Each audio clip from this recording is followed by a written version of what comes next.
Chers amis, Erev Tov, Shalom Aleichem, quel bonheur de vous retrouver pour étudier la paracha de la semaine et découvrir ses saveurs. Alors si tout marche bien, il y a le son et l'image, Baruch Hashem, nous allons pouvoir nous entendre et nous voir. C'est toujours un immense plaisir d'être avec vous tous les jeudis soirs pour découvrir des chidushim sur la paracha et tous ensemble, Ezrat Hashem, nous puissions découvrir la gloire d'Akadosh Baruch Hu et obtenir les bénédictions, les cascades de bénédictions que la paracha de Bechukotai nous promet. Nous allons dédier le shiur pour la paix en Eretz Israël, tel que le promet la Torah au début de la paracha de cette semaine. Im Bechukotai telechu ve'et mitzvotai tishmeru va'asitem otam. Si et lorsque vous garderez mes chukim, mes lois, et vous garderez mes commandements, vous les ferez. Alors, le Pasuk nous dit, au chapitre 26, Perek Chavav, Pasuk Vav, Venatati Shalom Ba'aretz. Et je placerai le Shalom dans la terre. Et Rashi nous dit, Mikan Sha Shalom Shakul Keneged Akol. Lorsqu'il y a le Shalom, il y a tout. Vechenu Omer, Ose Shalom, ou Boré et Akol. Alors, il y a ratson que ce Pasuk se réalise très vite, très prochainement pour nous, pour tout Israël. Un grand merci avant de commencer à toute l'équipe de Yeshiva Zoom, Rabbi Yonatan et son épouse qui nous permettent chaque semaine de nous retrouver en direct sur les ondes de Yeshiva Zoom. Rav et Rabotai, la paracha de cette semaine, en gros, elle parle de 3 sujets. Les brachot, les klalot et les arachin. Brachot et klalot, c'est des choses dont on a déjà entendu parler, la bénédiction, la malédiction. Et à la fin de la paracha, il est traité des lois de arachin, de nedarim, c'est-à-dire une personne qui veut offrir au Beth Amikdash la valeur d'une personne. Tout ça, c'est dit à la fin de la paracha. La Torah nous dit, en simple, et c'est peut-être grave de le dire en simple, on le dit trop simplement, parce que c'est quand même une longue paracha sur près de 50 psukim, cette paracha, 46 versets, il y a exactement 43 versets, où la Torah nous parle des brachot et des klalot. En très simple, Akadosh Baruch Hu dit au peuple d'Israël, si vous faites la Torah, je vous donne la bracha. Si vous ne faites pas la Torah, alors il y aura la klala, la malédiction. Mais c'est peut-être parce qu'on le dit chaque fois de façon trop simplement qu'on a perdu la valeur, le RR de qu'est-ce que l'enjeu de la bracha et qu'est-ce que l'enjeu de la klala, de la malédiction. Alors, si le thème de ce soir, tel qu'il vous a été présenté, c'est où est la bénédiction? Alors oui, on a envie de dire la bénédiction, c'est écrit clairement dans la Torah, celui qui fait la Torah, il a la bénédiction. Et celui qui ne fait pas la Torah, eh bien malheureusement, il y aura la klala. C'est la réponse simple qui est vraie. C'est le pshat des psukim.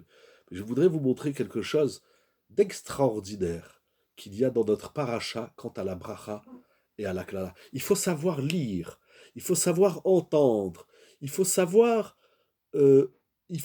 être sensible aux mots, le mot bracha et le mot klala. Qu'est-ce que renferme le concept de la bénédiction et de la malédiction dans la Torah? Nous allons découvrir quelque chose d'extraordinaire ensemble, si vous le voulez bien. Alors, les premiers versets, c'est-à-dire du verset 3 au verset 13, la Torah nous dit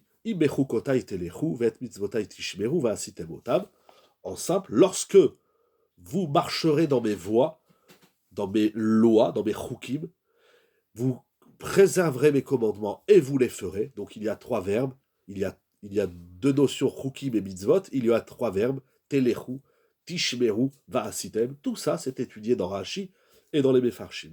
Donc, si vous marchez dans les lois de la Torah, si vous pratiquez les lois de la, vous gardez les lois de la Torah et vous les pratiquez, alors va s'en suivre plusieurs versets, 9 versets jusqu'au verset 13, une liste, ce que j'appelle les cascades de bénédiction.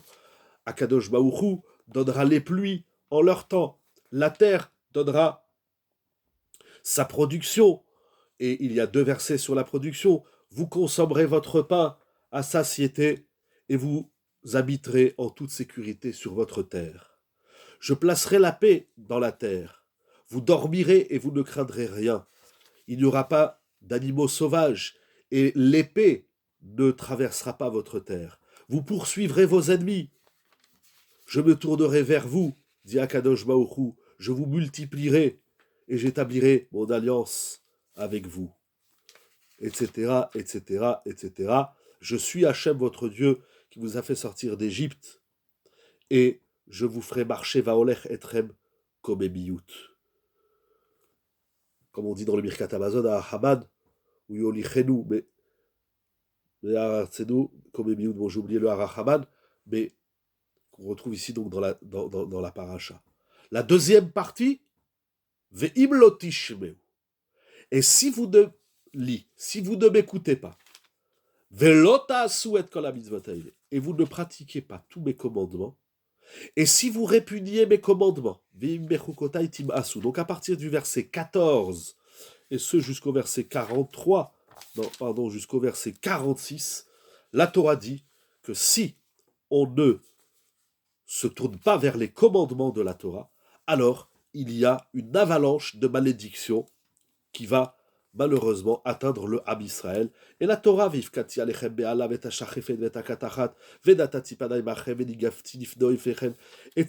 tous ces versets qui sont durs à lire, mais qui sont nécessaires, c'est la Torah.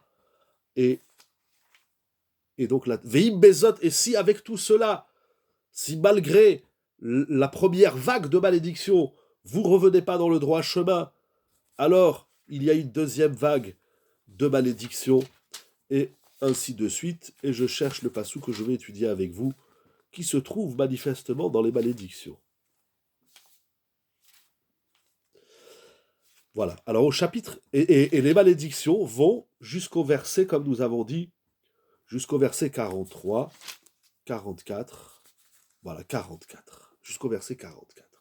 Alors il y a quelque chose d'intéressant. Donc la Torah présente, en simple, si vous faites la Torah, il y a des avalanches de bénédictions.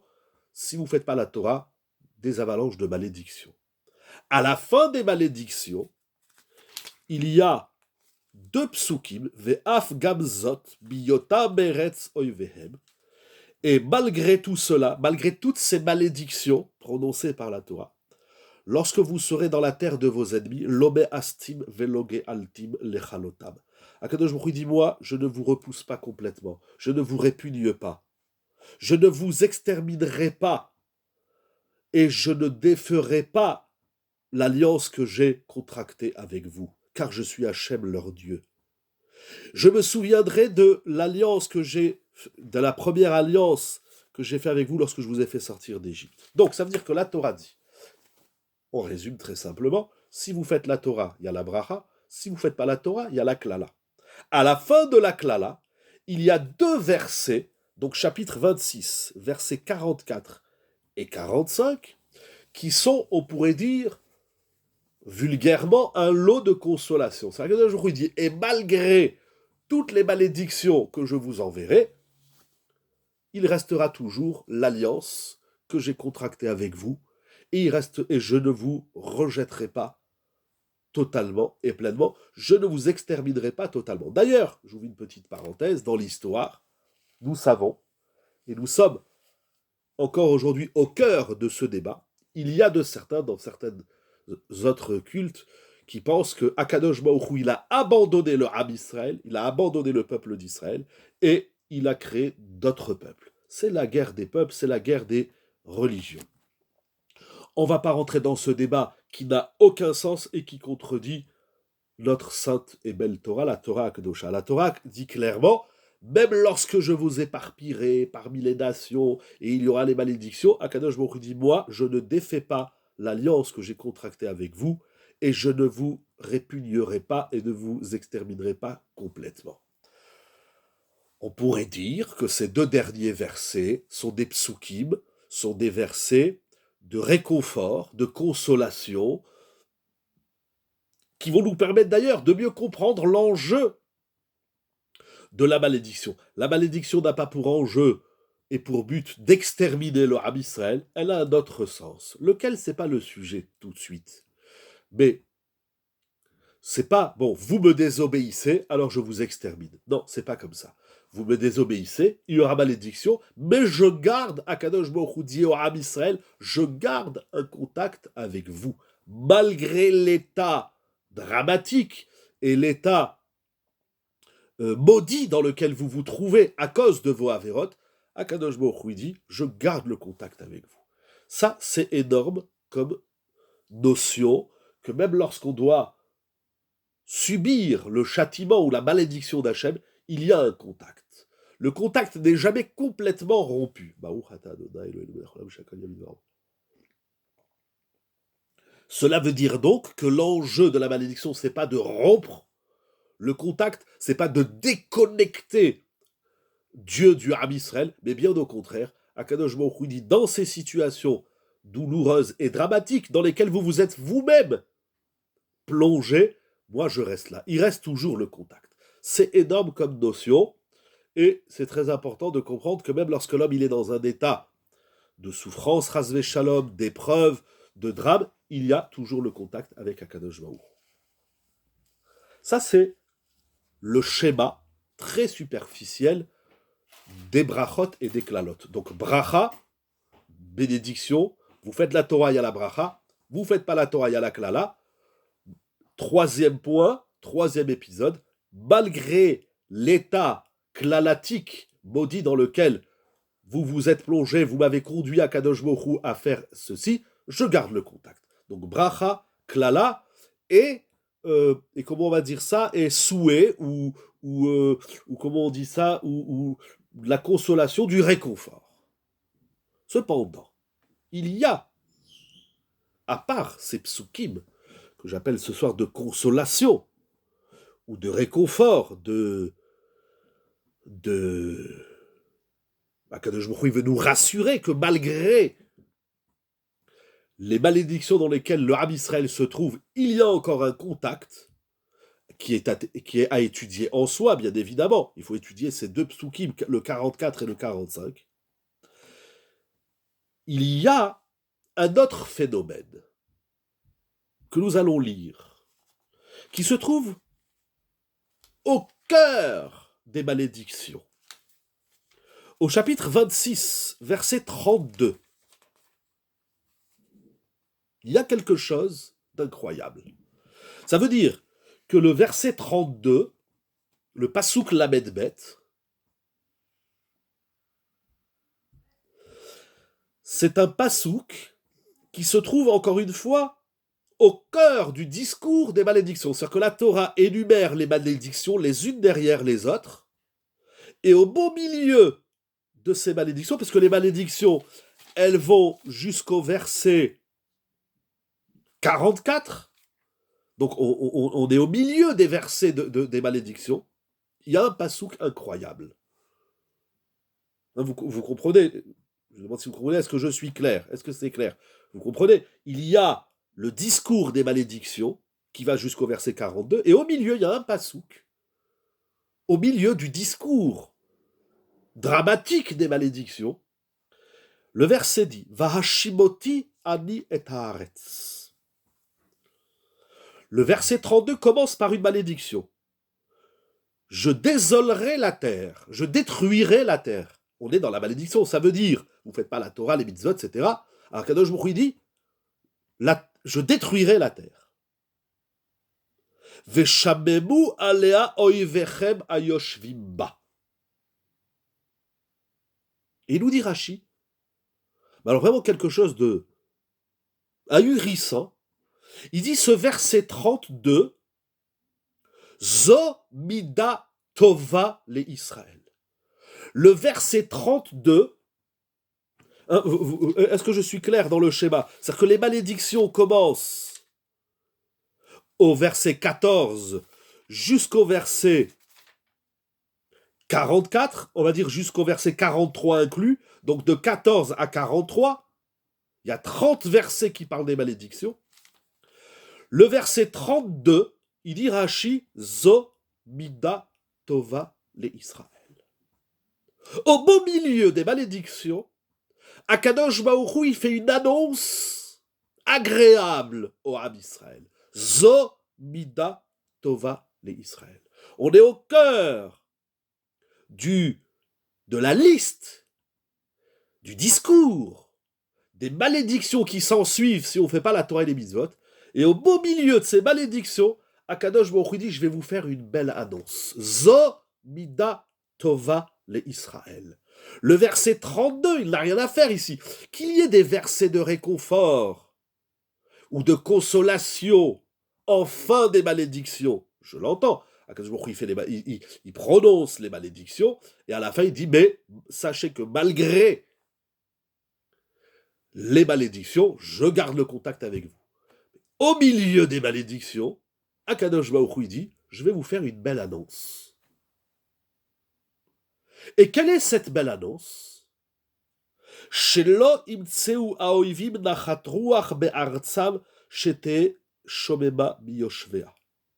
La belle annonce, c'est qu'Akadosh Baruch Hu dit, je vais détruire, je vais anéantir la terre d'Israël, mais lorsque vous ne vous y trouverez pas dessus, sachez qu'aucun peuple, aucune nation, aucun de vos ennemis ne pourra s'y installer. C'est-à-dire que la terre d'Israël, elle est réservée au Ham Israël. Et si le Ham Israël, si le peuple d'Israël doit aller en exil, et on a subi l'exil et on est au cœur de l'exil, il y a un retour en Eretz Israël, mais l'exil existe encore, ici et là-bas. Mais en tout cas, la Torah dit, lorsque vous serez en exil, donc vous ne serez plus sur votre terre, sachez que vos ennemis ne pourront pas squatter et s'installer en Eretz Israël. Et ça, c'est une bonne nouvelle pour le Ham Israël. C'est incroyable. Le verset qui suit, mais vous, ve'etrem ezare magoyim, je vous éparpillerai parmi les nations. Il dit Rashi, Zo midakasha. Qu'on soit éparpillé, qu'on soit en galoute, il dit Rashi, Shemesha, Shemina, Medina, Golim, Lemakom Echad, Roim Zedzo, Mitnachamim. Parce que éparpillé, c'est pas qu'on sort d'Eretz Israël et on se retrouve tous en France. Éparpillé, c'est-à-dire que le Ham Israël, il sort d'Eretz Israël et il est éparpillé dans toutes les nations. Et ça, c'est dur à supporter, nous dit Rashi. Zomida Kasha. Donc on a deux versets. Le 32, c'est la Mida Tova. Et le 33, c'est la Mida Kasha. Le 32, c'est une belle annonce. Et le 33, on revient au discours des malédictions. Alors, c'est incroyable qu'au milieu des versets qui nous parlent des malédictions, tout d'un coup, il y a une belle nouvelle pour le Ham Israël, que quand bien même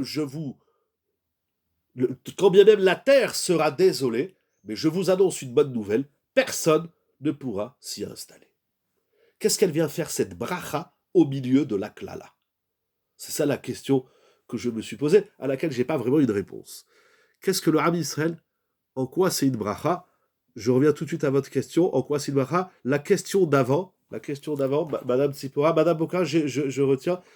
Qu'est-ce que le Ham Israël en retire d'avoir sa terre vide si on ne peut pas y être? Ah, très bien. Vous posez la même question en d'autres termes, si j'ai bien compris, mesdames, votre question. En quoi est-ce une bracha?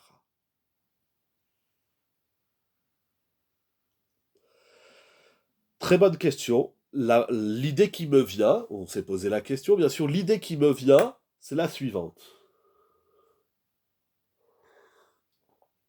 Lorsque un peuple est sur sa terre et qui doit quitter, lorsqu'il y a un autre peuple qui vient s'installer, ça fait encore plus mal. Premièrement. Deuxième idée, c'est que si on s'en va d'Eretz Israël, parce qu'on est en exil, et que la place est libre, je reviens à vous tout de suite, monsieur Meyer, et que la place est libre, ça nous laisse un espoir d'y revenir. Mais si je pars et il y a quelqu'un qui me prend la place, alors ça évapore le souhait ou l'espoir de revenir. Par exemple, vous êtes à une soirée, vous vous levez, quand vous revenez, on vous a pris votre place. C'est énervant, ou à la synagogue. Mais vous vous levez, vous dites à quelqu'un, garde-moi la place. C'est-à-dire, je m'en vais, mais garde-moi la place. C'est-à-dire que si l'autre me prend la place, ça tue un peu l'espoir du retour. Alors, pardon, il y a eu... je vais reprendre Madame Boca, après je reviens à vous, Monsieur Meyer. Oui, qu'est-ce que vous dites?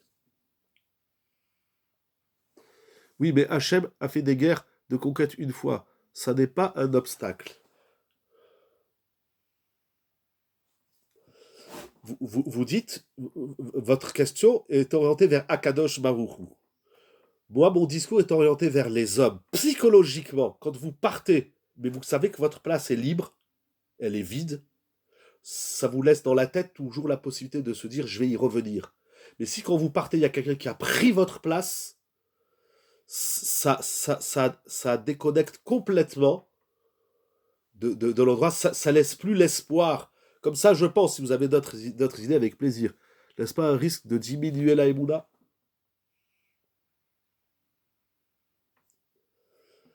Est-ce que c'est un risque qui diminue la Emouna? Ou au contraire, peut-être ça augmente la Emouna? Ou peut-être au contraire, ça augmente la Emouna. C'est-à-dire, Akadosh Baruch Hu, il nous garde la place. Encore une fois, il n'a pas... C'est-à-dire que les malédictions, c'est pas une déconnexion totale.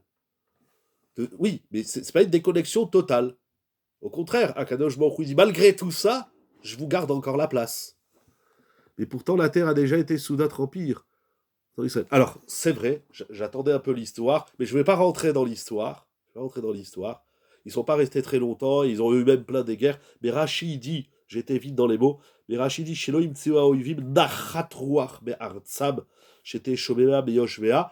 Il dit pas qu'ils vont pas s'installer, ils vont s'installer. Il va y avoir effectivement, comme vous dites dans l'histoire, des peuples qui vont s'installer, mais ils vont pas trouver, ça va pas être agréable pour eux. Ils vont pas trouver du Nachatruach. Vous savez, le Ramban, il y a à peu près 8 siècles, quand il est arrivé en Eretz Israël d'Achmanide. D'ailleurs, si vous allez au Kotel, il y a là-bas la Choule, la fameuse grande synagogue du Ramban de Nachmanide, qui a été rénovée, une très très belle synagogue. Et le Ramban, il s'est installé donc en face du Kotel, et il a dit, je suis arrivé, je vois que la terre, elle est complètement désolée, il n'y a rien du tout. Il a rencontré quelques paysans et quelques bergers. Bon, dans l'histoire, peut-être qu'ils se sont installés, il n'y a pas eu beaucoup, mais même s'il y a eu, ils n'ont pas eu de Nachatrouar. Ils n'étaient pas à l'aise. Alors ça, bon, c'est comme ça que je réponds à votre question. S'il y a d'autres idées, avec plaisir. Moi, ma question, c'est qu'est-ce qu'elle vient faire cette bracha ici, au beau milieu des klalotes. Qu'il y ait bracha, ensuite klala. Pourquoi la sauvegarde de la terre est plus importante que la sauvegarde des hommes? Si j'ai sous-entendu ça, c'est pas ça du tout que je voulais dire. La sauvegarde de la terre n'est pas supérieure à la sauvegarde des hommes. C'est pas ça qu'il faut retenir. Si c'est ça que vous avez compris de mon discours, alors je corrige. D'abord, quand Akashbouri nous envoie en exil, ce n'est pas pour anéantir le Ham Israël, comme la Torah le dit clairement. Je ne vais pas vous anéantir. Mais il y a, comment dirais-je, il y a, puis l'idée de l'exil, le concept de l'exil, qui est un des concepts les plus parlants de notre histoire, qui connaît des ouvrages monumentaux dans ce domaine, notamment celui du Maharal, dans Netzach Israël, mais il y a plein d'ouvrages très importants et fondamentaux. Il faut étudier l'exil. L'enjeu de l'exil, ce n'est pas d'anéantir le Ham Israël. C'est contre Torah de dire des choses pareilles. La Torah, elle dit clairement que l'exil n'est pas l'anéantissement du Ham Israël. Au contraire, l'exil, c'est la sauvegarde du Ham Israël. Mais on ne dit pas que la terre est supérieure aux hommes. Alors, moi, je le fais un petit peu en psychologie. Il faut approfondir le sujet, mais dans la tête de l'homme, s'il sait ça, encore une fois, c'est pas seulement dans la tête de l'homme, là je reviens à Madame Bocara aussi, j'ai pas dit que l'exil c'est une bracha, j'ai pas dit ça, il y a des méfarchim qui travaillent ça, mais j'ai pas dit ça, c'est pas une bracha, ça cause des problèmes, mais il y a de toute façon dans tout ça, mais vous touchez un peu l'idée, on va arriver, attention, l'exil c'est une des malédictions qui est écrite dans la paracha ne parle pas que de l'exil, mais l'enjeu de l'exil, c'est pas d'anéantir le Ham Israël, et Akadosh Baruch Hu, encore une fois, dans ce rapport à Eretz Israël, ici, dans le discours des malédictions, je vous expulserai de la terre, mais la terre, elle restera désolée, elle restera déserte, ou peu habitée, ou mal habitée. Mais c'est pour nous donner toujours cet espoir du retour. Et encore une fois, ça redécide l'enjeu de la klala tout entière et de l'exil en particulier. Le but de la malédiction, c'est pas d'anéantir les hommes et de garder la terre, parce qu'une terre sans hommes n'a pas de sens. Comme il est dit dans le Passouk, Loto Bera, la Shevet Yitzhak, il n'a pas créé une terre pour qu'elle reste tohu, qu'elle reste déserte. Comme on l'a étudié cette semaine au Kollel Loma Sechet Yevamot, comme l'écrit le Sefer HaChinuch dans la première mitzvah de la Torah. Vous dites ça atténue la klala. Je suis d'accord que ça atténue la klala. Mais à quel point? Mais atténuer la klala, on l'a en fin de parcours. À la fin du discours, Akadosh Baruch Hu, il dit je ne vous anéantirai pas totalement, je garde le contact avec vous. Donc, la klala est déjà atténuée. Mais pourquoi au milieu du discours, il nous faut une bracha? Ça, c'est la question que je me suis posée. D'ailleurs, cette idée de Rashi, on la retrouve également au chapitre 26, verset Tet Zaïd. En vérité, le Ramban, dans le Ramban Perek Ravav Pasuk Tet Zaïd, Afani et Sezot Lachem Ifkati Alechem Be'ala Tasharved et Agad Vechalot Edaim Umidiot. Au Perek Ravav Pasuk Tet Zaïd, là-bas aussi le Ramban, c'est Ravav Tet Zaïd. Excusez-moi une petite seconde, j'essaie de retrouver le Ramban. Alors, il est le Ramban. Là-bas aussi, il va. Je ne l'ai pas noté sur ce Chumash. Bon, il faut revoir le Ramban qui va dire pareillement que Rashi. Je ne le retrouve pas. Mais parce qu'il y a un long Ramban là-bas au Perek Rava Pasuk Tet Zaïd. Excusez-moi une petite seconde. Bon, je voulais vous montrer une phrase. Voilà,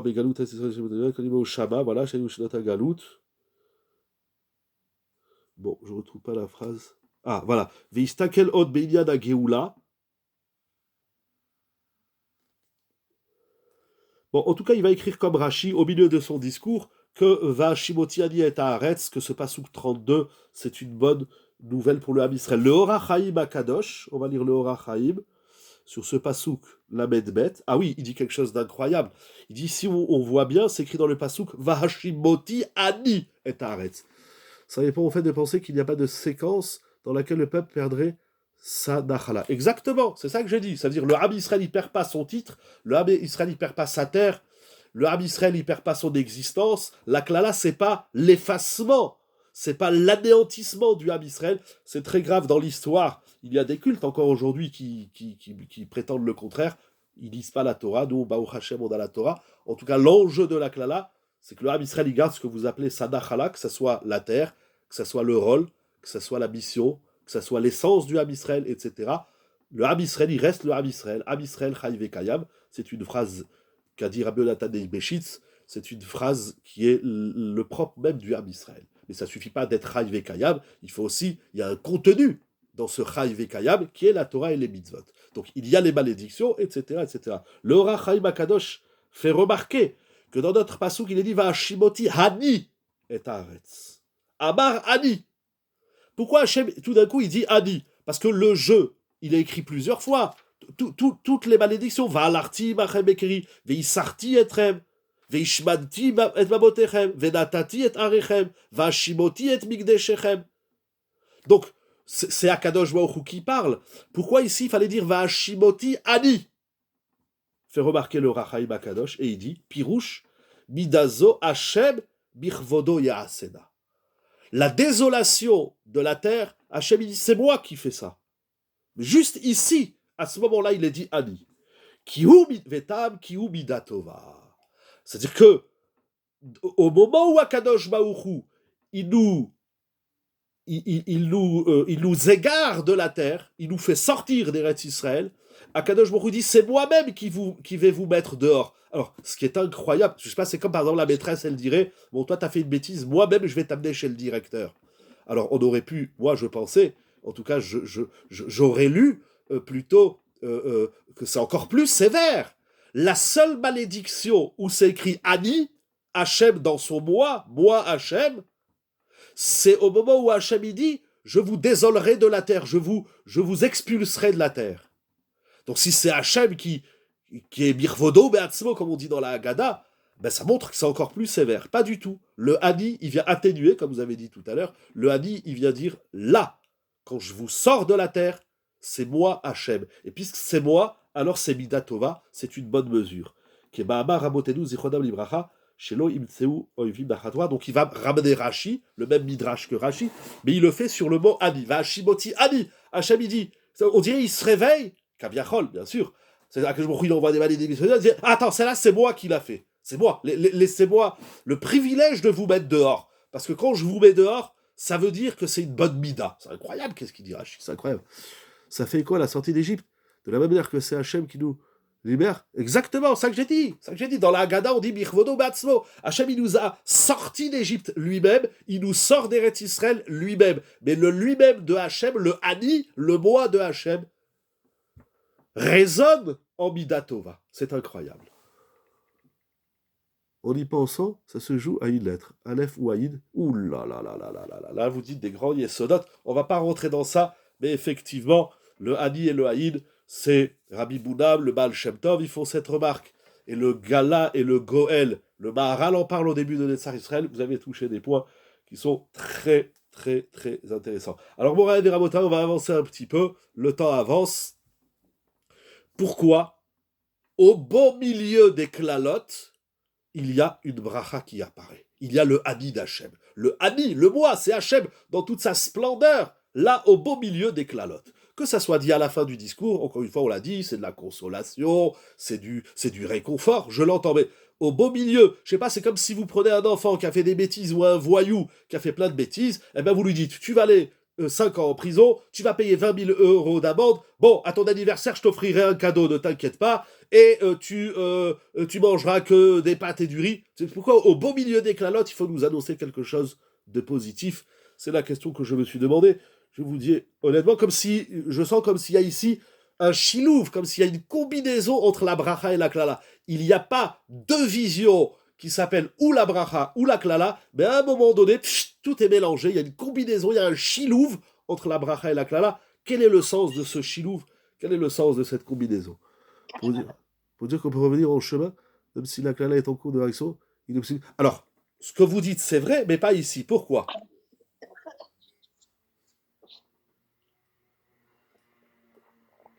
Parce que ça, c'est déjà sous-entendu dans les psukim.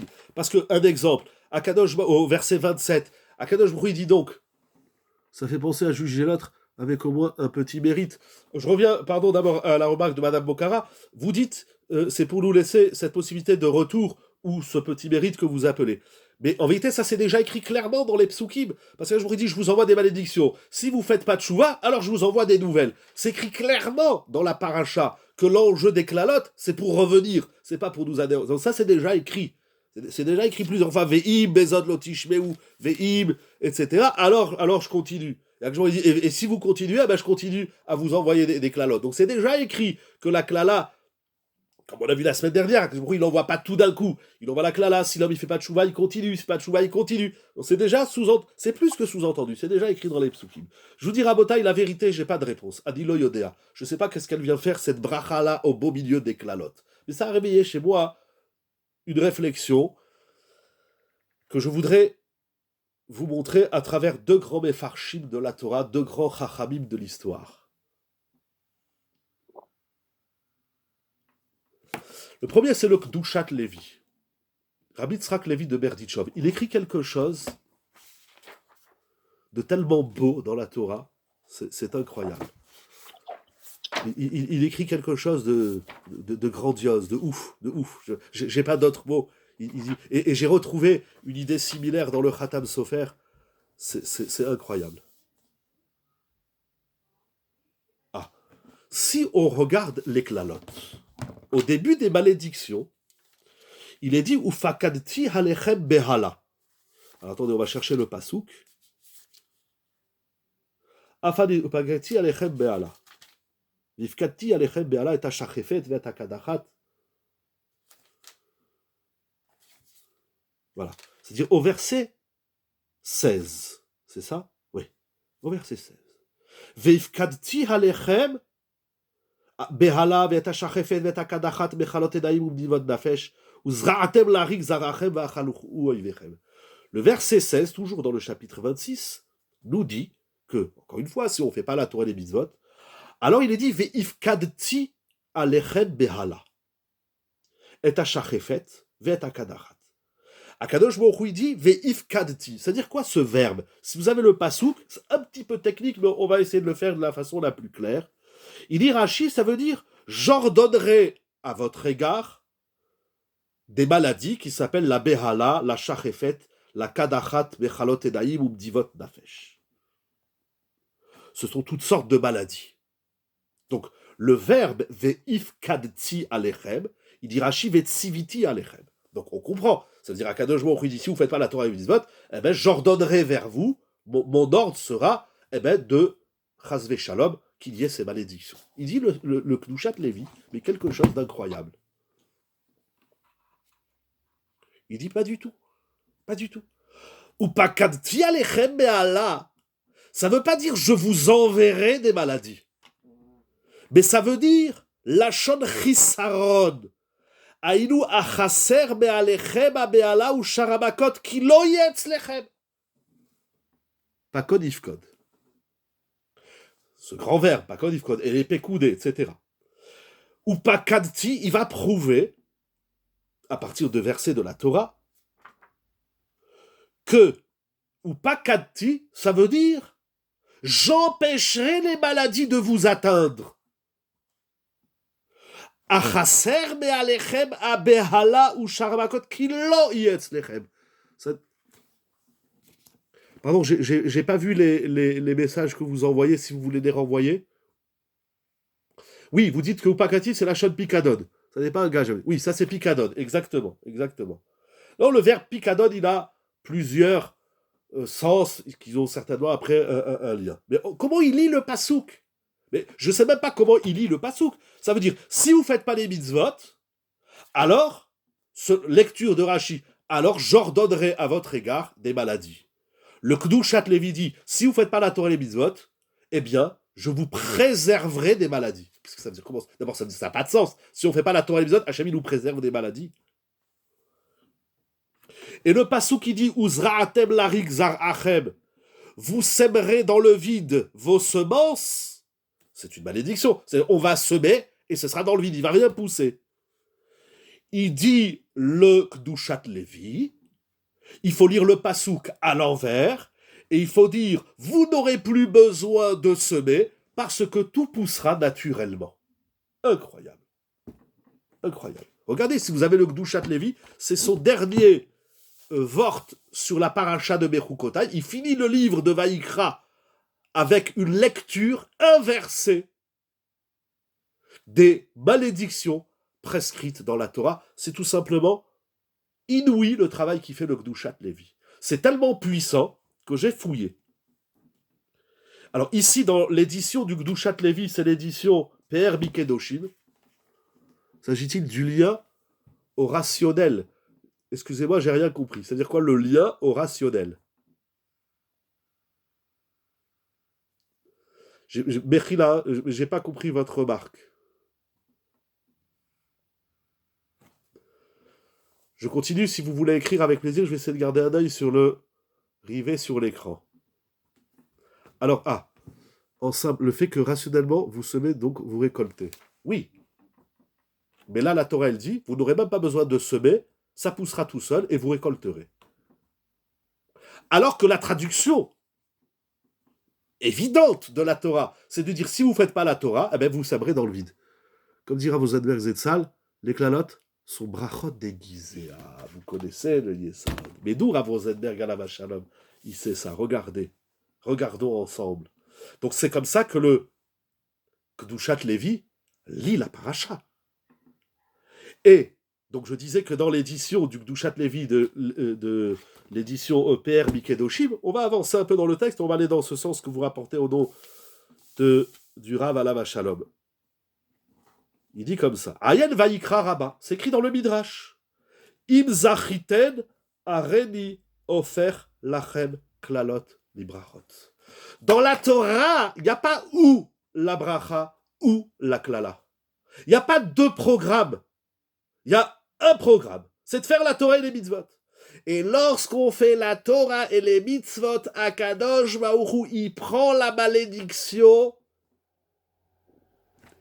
et il la transforme, il la mute en bracha.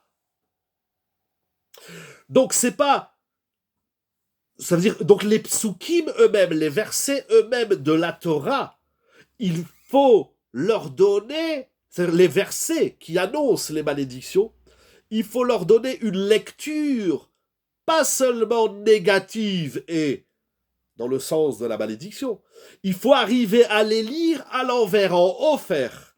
Akadosh Baruch Hu im zachiten, c'est écrit dans le Midrash. Si vous êtes méritant, je transforme les malédictions en brachot. Vous vous rappelez, la semaine dernière, on a ramené le pasouk à Farta, mispedi, les macholli, à Farta. Il faut faire la Torah et les mitzvot, c'est pas recevoir la bracha.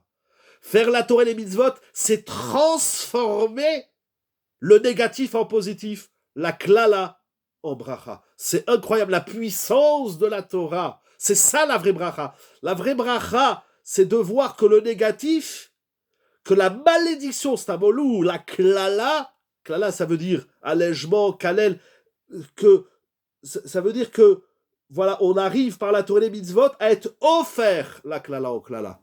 C'est incroyable. J'ai pas vu qui c'est qui a écrit magnifique, mais vous avez raison, c'est bien plus que magnifique. La bracha, c'est de transformer, c'est de muter. La klala, elle devient la bracha. C'est incroyable ce qui est écrit ici. Et c'est pas fini, hein. Je reprends un peu mon souffle. Il continue ici. Ve'en od me'or va'shemesh. Pardon, je ne comprends plus. Quel est le programme initial dans ce cas? Le programme initial, c'est qu'Akadosh Baruch Hu, c'est pas il dit si tu fais la bracha, la Torah, tiens la bracha. Si tu fais pas la Torah, tiens la klala. C'est Akadosh Baruch Hu, il dit, et si jamais tiens la klala, parce que tu fais pas la Torah, eh bien quand tu feras la Torah, c'est pas, bon, tu sors de la klala, tu vas revenir à la bracha. C'est que la klala dans laquelle tu es, zboum, elle se mute, elle se transforme, elle se renverse en bracha. La force de la Torah, c'est de renverser, c'est de refaire la klala en bracha. C'est incroyable. C'est incroyable. C'est ça le rôle du Ham Israël. Le rôle du Ham Israël, c'est pas seulement de choisir le droit chemin pour être dans la bracha et éviter la klala. C'est de prendre la klala. Alors, on mentionne le Hani pour dire justement ce renversement possible à l'intérieur même du Hani. Exactement, donc le Hani et le Haïd, là vous revenez à ce qu'il a dit exactement tout à l'heure. Monsieur Meyer, c'est ça exactement. Avoir la bracha. Vous savez où elle est la bracha? Mais donc le choix initial de l'homme est une invitation à être dans le bon esprit. Et lorsque l'homme il est dans le bon esprit, il transforme le ra en tov. C'est pas il y a ou le ra ou le tov. C'est que lorsque tu es dans le ra, parce que l'homme il est ra, midé ou rave. Lorsque tu es dans la klala, n'aie pas peur. Tu as le moyen, pas de sortir de la malédiction, mais de transformer l'état maléfique dans lequel tu es, et cet état maléfique, lui-même, il va devenir bracha. La bracha, elle couvre tout. Vous comprenez ce qui est écrit ici? C'est incroyable. Qu'est-ce que c'est qu'a dit magnifique tout à l'heure? C'est bien plus que magnifique. C'est magique. La bracha, c'est pas sortir de la klala pour se retrouver dans un autre univers qui s'appelle celui de la bracha. La bracha, comment? Ah, comment? Bonne question. D'abord, on a ce pouvoir. C'est ça qu'Hachem dit. Vous vous rendez compte le pouvoir qu'on a? C'est de prendre le ra et d'en faire du tov. C'est de prendre la klala et il faut pas dire Hachem, sors-moi de cet état de malédiction. Il faut dire à Hachem, cet état de malédiction, il va être lui-même la bracha. Comment? On continue. Ve'en od me'or va'shemesh. Il dit le me'or va'shemesh. Ah. Alors, il ramène au nom du Zohar HaKadosh Ok, il ramène, cette semaine, c'était l'Aïloula de Rabbi Shimon Bar Yochai. Alors on va dire un texte que ramène le Meor Vashemesh au nom de Rabbi Shimon Bar Yochai. Aklalot Shema Torah. Les malédictions de la Torah, enam kefi pshutam levad. Il ne faut pas lire les malédictions uniquement au sens premier. Venir mas bahem, et il est fait allusion à l'intérieur même de la klala ginzenistarot berov brachot. Les bénédictions sont écrites en remez, en allusion à l'intérieur de la klala. C'est incroyable. Et il continue, Ven od seder ushpizin, ita besfarim, deato chacha kula ibracha. Il y en a qui disent que toute parachat de Bechukotai, c'est là-bas. Il n'y a pas de klala. La klala n'existe pas. Et il dit comme ça, regardez quelque chose d'incroyable. Shamati mipimori verabi, abagid mikoshnitz, zecher tzadik libracha lechaya olamama. Il dit au moment où il lisait les Tochachot, parce que parachat de Bechukotai, on l'appelle la paracha des remontrances. Ayalo ta'anug mimena beli shiur, il kiffait lire parachat de Bechukotai. Vaya Omer Bechol Pam Belashon Ashkenaz. Quand il lisait les klalotes, il disait c'est merveilleux. C'est pas merveilleux parce que tu le lis avec un regard qui est négatif, mais si tu le lis avec un regard qui est positif, alors même de la klala, tu peux sortir une bracha.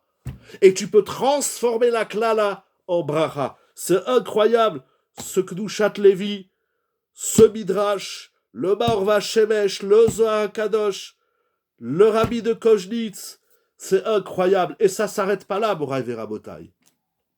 Jusqu'où ça va, cette histoire? C'est énorme ce qui est écrit ici. C'est énorme. Il n'y a pas d'état pourri, mauvais, maléfique, fatal. Il y a des états difficiles dont l'homme a le pouvoir. Vous dites comment? En simple, Tishmeou. D'abord, il faut écouter. Qui écoute qui aujourd'hui? Qui écoute? Vous savez, on étudie Pirkei Avot, on est la 5e semaine, on est dans la 6e semaine du Homer.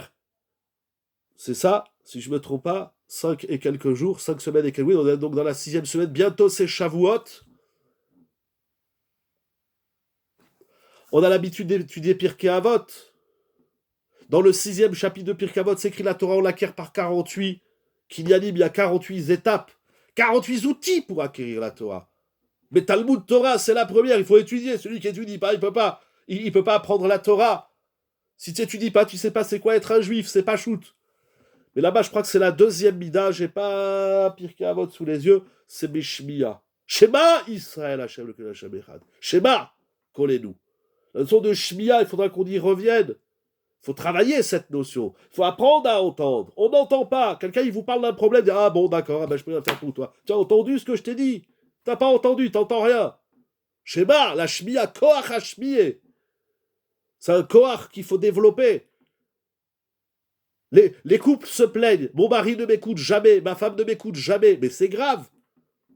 Quand sous la roupa t'as dit arrête de m'écouter, Chéni, ça veut dire que je m'engage à t'écouter. Combien de temps on verra? Mais déjà au moins écoute 10 minutes, un quart d'heure. Écoute ta femme, que ça t'intéresse pas. Tu as compris, tu n'as pas compris, mais essaie de l'entendre. Tu as écouté ton mari, tu as écouté... On les écoute même pas, les enfants, dis laissez-nous tranquilles, allez vous disputer dans le jardin. Mais combien de temps on prend? Il faut apprendre le Koach Shmiya. Le Koach Shmiya de la Torah. Hachem, il nous parle. Hachem, il nous parle dans le monde. Il nous parle dans notre vie. Parce que, pourquoi je parle de la Shmiya? Mais parce que ce verbe, il revient combien de fois dans la paracha? Le début des klalotes, vous savez, c'est quoi? On va reprendre les klalotes, comment elles ouvrent. Au Pérek Ravav.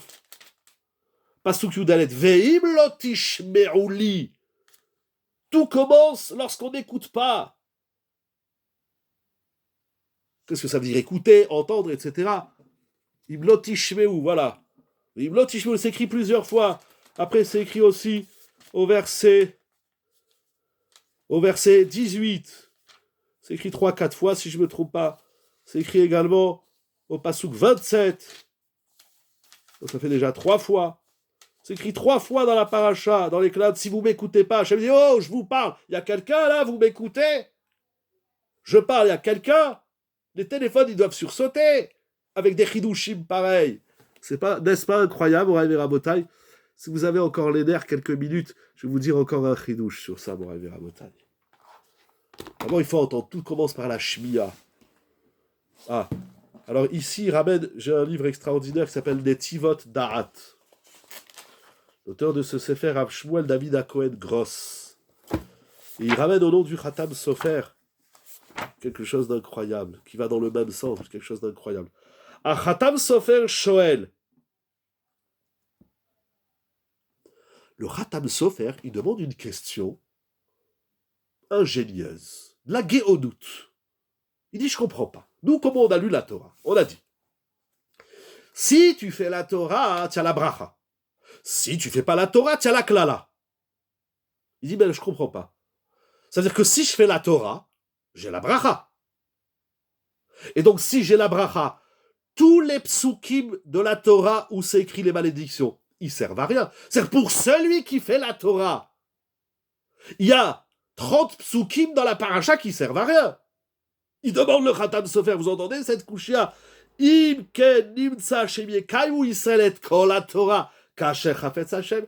Si le Am Israël il fait la Torah telle que Hashem le désire, azay nirteva parashat aklalot levatala. Alors les versets de la Torah qui parlent des malédictions, ils ont été écrits pour rien. C'est-à-dire que chaque fois que tu es dans la bracha, ça n'est pas la même chose, une tova, on n'est pas pareil toute la vie. Pardon, Madame Okras, si vous voulez renvoyer, j'étais au milieu de la phrase, Madame Okras, je reviens à vous, Madame Tsipora. Ce n'est pas la même chose, ça n'est pas la même chose, une tova et un rat transformé en tova. Ah non, c'est pas du tout la même chose. Qu'est-ce qui est plus fort? Qu'est-ce qui est plus savoureux? Qu'est-ce qui est plus ingénieux? Qu'est-ce qui est plus ridouchique? Qu'est-ce qui est plus puissant? Comme bracha. Parce que, et là je rebondis à ce qu'elle a dit Madame Tsipora, donc il est nécessaire d'avoir ces versets, bien évidemment. Je rebondis à ce qu'elle a dit Madame Tsipora, vous vous dites, on n'est pas pareil toute la vie, mais il ne faut pas avoir peur des moments où ça va mal, l'inverse est vrai aussi, non? C'est-à-dire, c'est quoi l'inverse? Je reviens à vous tout de suite meilleur, mais ça veut dire que on n'est pas pareil, mais quand on est dans le trou, on dit, ça y est, je meurs. Non! Je suis là dans une situation dramatique de laquelle non seulement je peux me relever, mais je peux transformer en positif. Incroyable. Le contraire est vrai, c'est-à-dire que si l'homme Chazvé Shalom, il est dans la klala, alors les brachot, elles servent à rien. Si c'est ça que vous voulez dire, je me suis posé la même question, mais je ne la travaillerai pas avec vous ce soir. Oui, ok. Ok, mais c'est tellement beau ce qu'il dit le Khatam Sofer.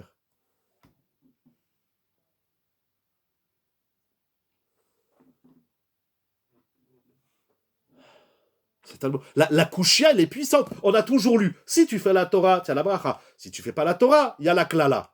Mais quand tu fais la Torah, ben la klala, tu n'en as pas besoin. Alors il dit le Khatam Sofer, alors quoi, il y a des psukim qui servent à rien dans la Torah? Omnam miura inyan ou il dit le Khatam Sofer. Shebe'emet, en vérité, quand la klalot gam brachot hem, toutes les malédictions, donc comme on l'a vu dans le Gdushat Lévi, dans le Marva Shemesh, dans le Zohar, dans le Rabbi de Koznitz, dans le Chosé de Koznitz. Et où c'est écrit ça? Parce que c'est quand même un chidouche incroyable. Où c'est écrit ça? Que derrière les klalotes se cachent des brachot. Vekademar, c'est écrit dans Devarim, chapitre 23, verset 6. Vayafor Hashem Elokecha lecha et aklala libracha. Toutes les malédictions du Hamas, toutes les malédictions de la gauche extrême de la France ou de je ne sais qui, pourquoi avoir regardé le Midag à voix basse? Bonne question. Toutes les malédictions de Bil'am, toutes les malédictions des ennemis du Ham Israël, Akadosh qui ont pour origine Bil'am Aracha, Akadosh Baruch il dit, j'ai transformé, j'ai renversé la klala en bracha. Et le Khatam Sofer, il dit que Akadosh Baruch il a dit à Bil'am, eh bien ça marche pour toutes les klalotes qui sont écrites dans Bechukota et dans Kitabo. Ou Bemidrash Ane'elam, il va ramener le Zohar Akadosh, Mouva Bimfourash, chez Eliaou Anavi Alav Shalom, Bi'er le Rabbi Shimon Bar Yochai Alav Shalom. Le prophète Eliaou, il a expliqué Rabbi Shimon Bar Yochai comment comment on va inverser les textes des Tochachot, des Klalot en Brachot. Et donc il dit le Khatam Sofer, quand tu fais la Torah, tu as la bracha, mais tu vas avoir aussi la bracha qui est inscrite en allusion dans la klala. Donc rien n'est en vain. La klala, elle va se joindre à la bracha. Azaï, ve'im ya'asu et retzon Hashem yitbarach, lorsqu'on réalise la volonté d'Hachem, alors les klalotes, c'est-à-dire les klalotes, elles se mettent toujours en marche. Si on fait la Torah, ça fait mal. Si on ne fait pas la Torah, eh bien la klala, elle est elle-même une bracha. C'est incroyable.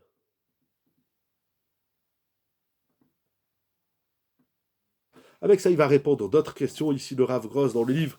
Mais donc, qu'est-ce que ça veut dire, où est-ce qu'il ne faut pas... Ça veut dire, où est-ce qu'il faut... Qu'est-ce qu'il faut comprendre?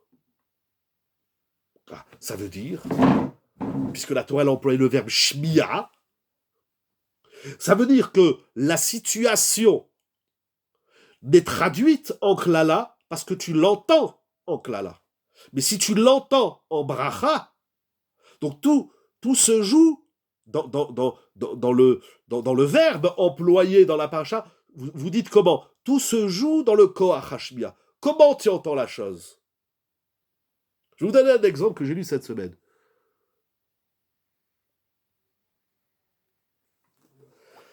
Effectivement, et c'est la Torah, en vérité, qui nous permet de lire en positif. Vous savez, le Chafetz Chaim, Alav Shalom, il a écrit un livre qui est fantastique, que tout le monde connaît, c'est le Chafetz Chaim, le Sefer du Chafetz Chaim. Chafetz Chaim, c'est pas le nom du Rav, c'est Rabbi Israël Meir à Cohen de Radin. Il a écrit un Sefer, le Chafetz Chaim. Et il met en garde longuement sur les lois de la Shonara. Ça, tout le monde le sait.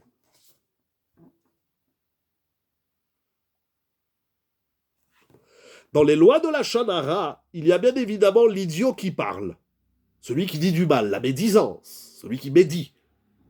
Mais il ne faut pas oublier le shomea, le mekabel. Comment tu entends ce que je te dis? Et d'ailleurs, je vais vous faire part d'une question très intéressante que soulève le Chafetz Chaim et ceux qui ont travaillé le Chafetz Chaim, les rabbanim qui ont travaillé le Chafetz Chaim. Je n'ai pas le droit de vous dire du mal d'une personne. C'est assour, c'est un lave de la Torah. Il y a plein de lavim, de hasim, de harurim. Celui qui médit est maudit. Il nous dit le Chafetz Chaim, il développe une halacha qui s'appelle dire du lashon hara les to'elet. Ça veut dire pour un intérêt positif. Alors, c'est incroyable. Ça veut dire que je te dis que l'autre c'est un voleur, mais je te dis pas ça juste pour le salir et dire du mal, divulguer du mal sur une personne. Je sais que tu veux traiter d'affaires avec lui, alors je te mets en garde. Si le lashon hara que je prononce est une mise en garde, j'ai le droit de le dire. Mais le Chafetz Chaim dit, attention, ce que j'ai le droit de te dire ne te donne pas le droit d'y croire. Tu as seulement le droit de tenir compte et de faire ton enquête. C'est pas parce que j'ai dit que tu dois entendre. Mais il y a une question très intéressante. Si maintenant c'est le contraire, c'est moi je te dis du mal, pas pour te mettre en garde, mais je te dis du mal parce que j'aime dire du mal sur l'autre. Mais pour toi, l'information, elle est importante, elle est une mise en garde. Est-ce qu'on va d'après le parleur ou l'entendeur? Est-ce qu'on va d'après le Messaper ou le Mekabel?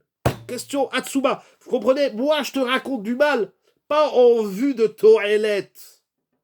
Je te raconte pas du mal sur l'autre pour te protéger. Je te raconte du mal parce que je suis pourri et j'aime dire du lashon hara. Mais il s'avère que toi, ça t'a rendu un service. Alors, est-ce que la toilette, est-ce que le positif que toi, tu as entendu du négatif que j'ai dit? Alors toi, tu as le droit de l'entendre. Mais est-ce que ça me sauve moi qui l'ai dit? Peut-être que ce que tu entends, c'est ça qui donne un sens à ce que je dis.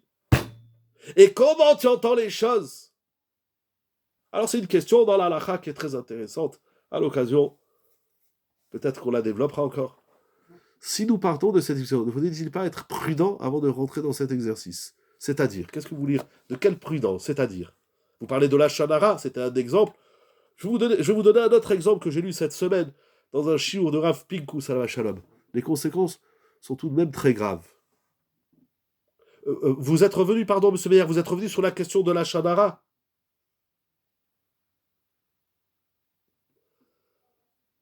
Vous voulez dire les conséquences du Lachonara? Ah, alors j'ai pas bien compris votre question. Les conséquences de quoi? Par rapport à ce qu'on a dit sur Bracha et Klala? Les textes dont on parle dans sa globalité. Je comprends votre question. Je comprends votre question. Alors je vais continuer le chiour de Rav Gross parce qu'il dit comme ça. Il dit en vérité, il y a une question. Comment lire? On a un problème. La Torah, elle dit. Après, je vais vous dire qu'est-ce qu'il raconte Rav Pinkus. La Torah, elle dit si vous ne faites pas la Torah, je vous envoie des malédictions. Mais on a une règle, un pasouk qui dit dans Echa Akadosh Baruchu, mipi elyon lo tetse haraot ve'atov. Akadosh Baruchu, il fait pas du mal. Akadosh Baruchu, il fait que du bien, il fait que du tov. Comme on dit dans le Birkat Amazon, Atov ve'ametiv lakol, chez Bechol Yom Vayom, ou etiv lanou, metiv lanou. Akadosh Baruchu, il est tov. Alors si Akadosh Baruchu, il est tov, comment il envoie la klala? La klala, ben, du coup, c'est de nous que ça sort. Exactement. La klala, c'est parce que toi, tu entends, ça veut dire que ça résonne pas. Tu n'as pas une résonance convenable de la situation. Je ne peux pas intervenir ce que l'autre comprend. Bien sûr qu'on peut intervenir. Pourquoi on ne peut pas intervenir? C'est très difficile de faire entendre à l'autre. Alors, bien sûr, il y a derrière, c'est pas seulement qu'un discours et une réflexion, c'est aussi un comportement. Celui qui se comporte, j'ai dit au début, il y a 3 verbes. Va'asitem otam. Il y a halicha, shmira, asiya, comme c'est écrit au début de Teilim, Ashraïch Asher lo halach ba'atzat reshaim, ou Moshav, etc. Tout commence où on va dans la vie. Si je vais dans un endroit où tout est vu négatif, si je me comporte comme des gens mauvais, je ne peux pas voir les choses et les entendre en positif.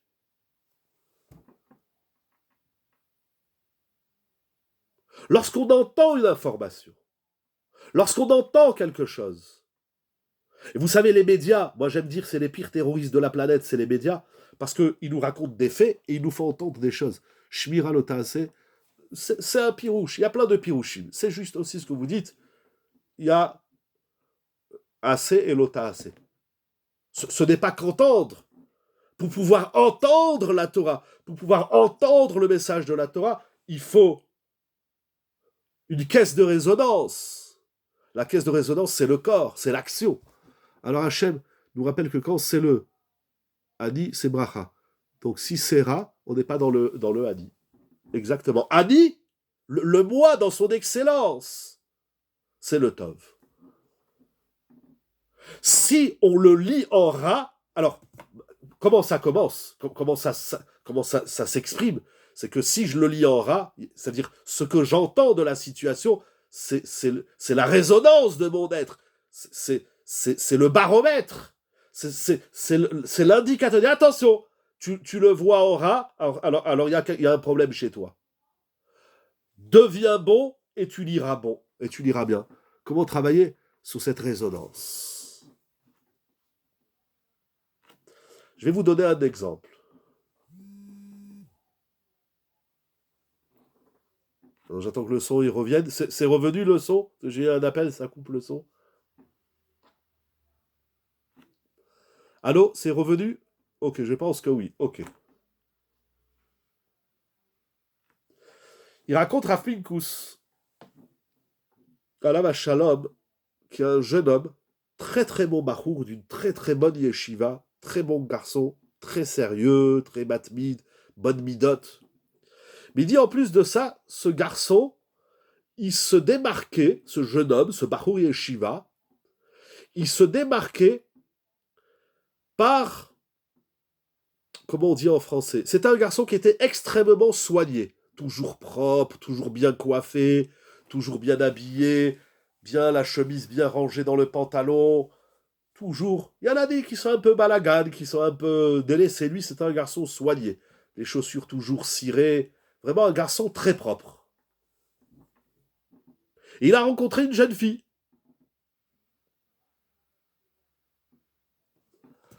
un chidour. Et le chidour avance et le chidour se passe bien. La jeune fille et le jeune homme sont d'accord de continuer les rencontres et sont d'accord d'aboutir à un mariage.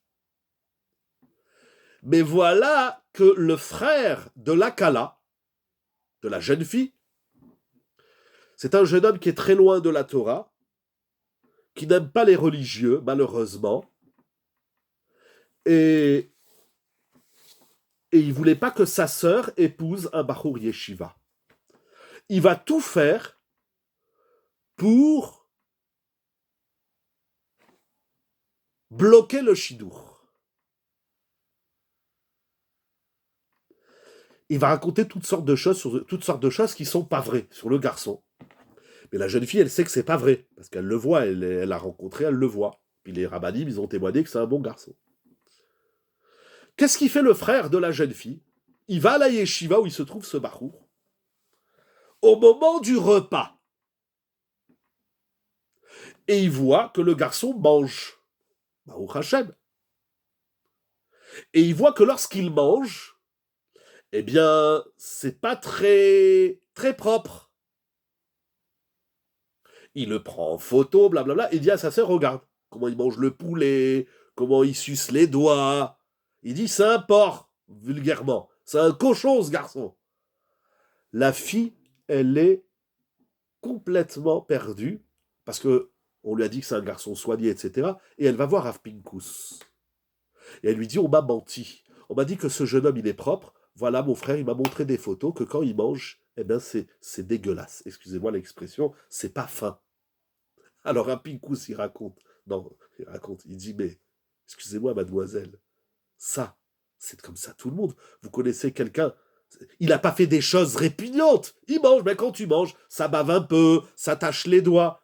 De se salir et de manquer un peu de délicatesse, ça arrive à tout le monde. Il n'y a rien d'exceptionnel, il n'y a rien d'anormal.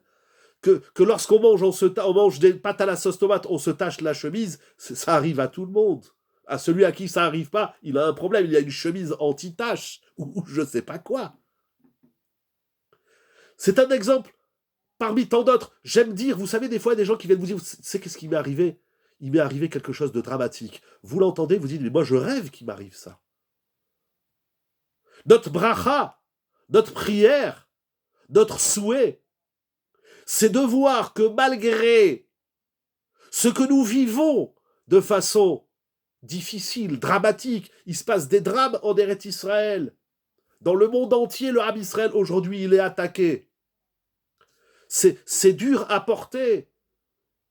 Il y a des soldats qui meurent, il y a des enfants qui meurent, dans les deux côtés, il y a des drames.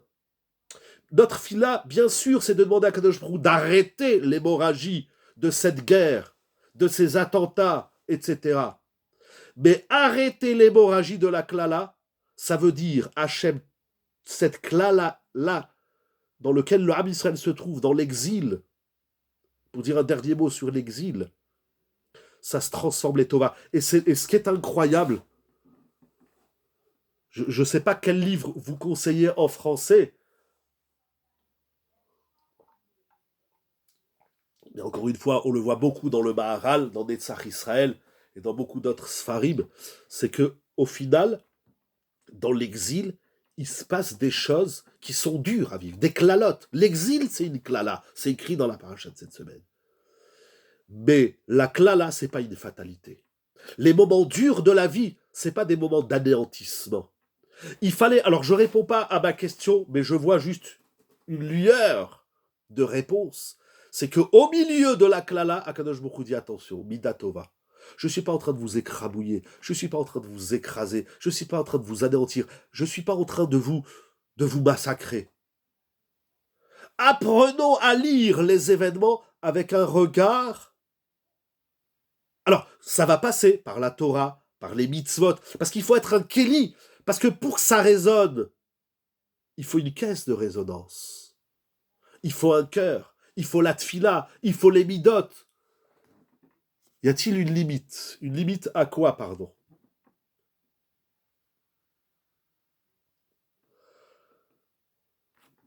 Vous voulez une limite, savoir s'il y a une limite dans quel domaine à cet exercice. Il n'y a pas de limite. Toutes les clalotes, et les pires, et il y en a des pires dans la paracha de cette semaine. Elles sont violentes quand on lit la paracha, et c'est pour ça qu'il y en a qui le lisent à voix basse. Mais en vérité, quand on lit à voix basse, qu'est-ce qu'on lit à voix basse? Qu'est-ce qu'on dit à voix basse dans la vie? Quand est-ce qu'on parle à voix basse? Dites-moi, vous, quand est-ce que vous parlez à voix basse? Les secrets. Voilà. Il y a dans les clalotes des secrets qu'on ne veut pas que tout le monde entende. On ne veut pas que les nations, elles entendent, parce qu'elles nous abîment nos secrets.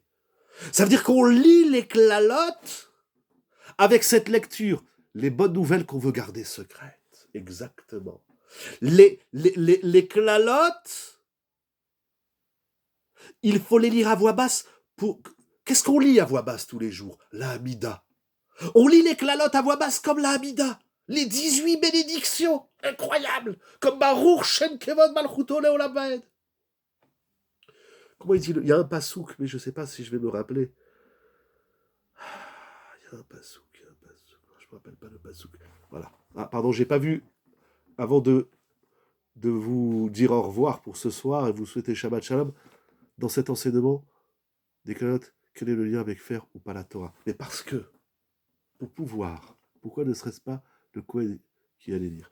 Parce que, par rapport à l'action de Madame Tzipora, parce que, encore une fois, Madame Tzipora, vous avez posé quoi comme question? Mais hier, vous avez posé la question du Kohen. Madame Tzipora, hop, c'est déjà échappé de mon esprit. Mechila, si vous voulez la renvoyer, vous la dire avec... Ah, oui, mais parce que si mon oreille, elle est le reflet de mon être. J'entends ce que je suis. Si je suis tordu, j'entends tordu. Si je suis bon, j'entends bon. Toutes les clalotes, c'est parce qu'on n'entend pas. L'oreille, c'est la résonance, c'est le reflet de notre être. D'ailleurs, la Mishnah dans Baba Kama, c'est bien connu, dit que lorsqu'on blesse une personne, il faut lui payer le membre qu'on a blessé. Mais si on l'a rendu sourd, notello demekulo. Si on n'entend pas, c'est que dedans, c'est vide. La pratique de la Torah et des mitzvot, la halicha, la shmira et la asiya, c'est pour faire une caisse de résonance. Et quand il y a la caisse, alors ça résonne. Mais si dedans c'est vide, si dedans on est vide, il n'y a pas de Torah, il n'y a pas le Kéli. Si vous enregistrez quelque chose sur votre téléphone, mais dans le téléphone, il n'y a pas la carte USB pour enregistrer, ça ne sert à rien. L'oreille, c'est le reflet de l'être. On entend ce qu'on est. Pour dire brièvement, pour répondre à votre question. On les dit à voix basse pour dire il y a de la pnimiout. Il y a quelque chose à entendre dans les clalotes. Voilà. Bon, Rabbi Rabotai, je n'ai pas répondu à toutes vos questions. Mais Chila, si je vous en ai causé des nouvelles, mais je voulais partager ça avec vous parce que c'est tellement magnifique. Où est la bénédiction? Vous savez où est-ce qu'elle est? De partout. Il faut savoir la lire, il faut savoir l'entendre, il faut savoir être la bracha pour la voir de partout. Voilà, mon Rabbi Rabotai, ce que je voulais partager avec vous. Merci beaucoup à vous. Merci beaucoup, Rabbi Yonatan, Madame Bokara. Merci beaucoup pour tout ce que vous faites. Qu'Akadosh Baruch Hu, non seulement qui nous envoie des brachot, des cascades de brachot, mais Yehi Ratzon, que les cascades de malédiction de la Torah, elles deviennent des cascades de bénédiction. Et que cette dégringolade de l'histoire dans laquelle on se trouve aujourd'hui redevienne des cascades et des rivières de brachot, que nous puissions, Hachem il nous donne le kohar, ça c'est énorme. Le Midrash il dit, si vous êtes méritant, alors je transforme la malédiction en bénédiction, je transforme le ra en tov.